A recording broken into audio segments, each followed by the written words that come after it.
Like the first Slayaway Camp, Slayaway Camp 2 is a horror puzzle game that mixes dark humor with some of the most ridiculous kills that you'll see from an 80s slasher film. Now, some of you will recognize this as the mobile game Slayaway Camp 2 Netflix and Kill, but let me tell you why it's a little different on the PC version, which I got early access to thanks to the devs. So I decided to play over 200 levels, and the big question is, does it hold up over time? So let's dive in. At its core, Slayaway Camp 2 is a grid-based puzzle game where you control a killer trying to, well, kill pretty much everyone on the map. But no animal cruelty, we don't do that. The trick is that you need to think ahead and solve the puzzles of how to reach your victims without getting trapped or murdered yourself. What makes the game stand out is much like the first one, where it's a mix of horror movie tropes, over-the-top kills, and some genuinely clever puzzle design. And for big fans of the first one, you obviously will see the big glaring difference here. The graphics are completely overtuned. The first one had this cool, blocky voxel look to it that made people nostalgic for the 80s slasher vibe. I think people will be missing some of that blocky, nostalgic feel that they liked from the first one. The second biggest difference is that the first game was all sliding puzzles and sliding mechanics, where this one you can move one square at a time, so it definitely adds a lot more puzzle variety, but also if you're a fan of the first one, you might be missing some of that core gameplay that you love so much from the first one. Now let's actually talk about the puzzles themselves and if they stay fresh after 100 plus levels. Like any good puzzle game, the puzzles start off pretty simple,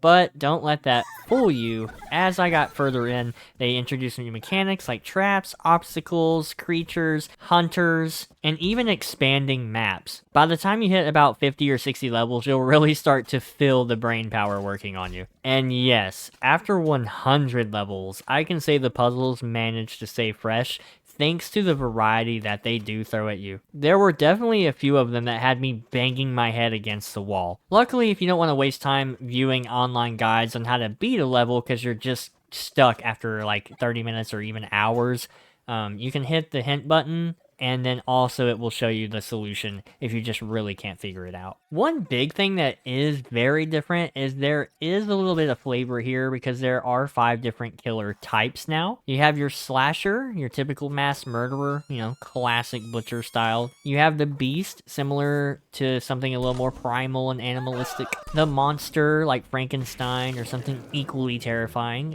which actually raises zombies for their power. The sorcerer, a more magical spell casting killer. And then the ghost, who can phase through certain objects and kind of really mess with puzzle mechanics. As a bonus, each type does have multiple skins to unlock, so that's also fun too. I actually thought I would be able to play any killer on any level and see kind of how that variety is adjusted, but that's not the case. The levels are specifically designed with one killer in mind, and you can't choose a different one for the level. The sound design is pretty much the same. It still nails that cheesy horror movie vibe with exaggerated screams, dramatic music, and just like the same 70s or 80s slasher flick that you turn into a Saturday morning cartoon, just with way more blood. Surprisingly, the game does stay pretty engaging even after playing so many levels. They introduce all these new elements to keep it interesting, like different kill methods, puzzle mechanics, and those 5 different killer types, which I did mention. However, I do feel like some of the later levels drag on a bit. Like, you have to move between 3 or 4 different maps, and it's just a lot of thinking power. Now, as far as the story mode, come on. The story's pretty light here. It's all about the puzzles, so don't think of anything too much more than that. But I can say the puzzles get more complex, and the overall experience stays fun for longer than I expected.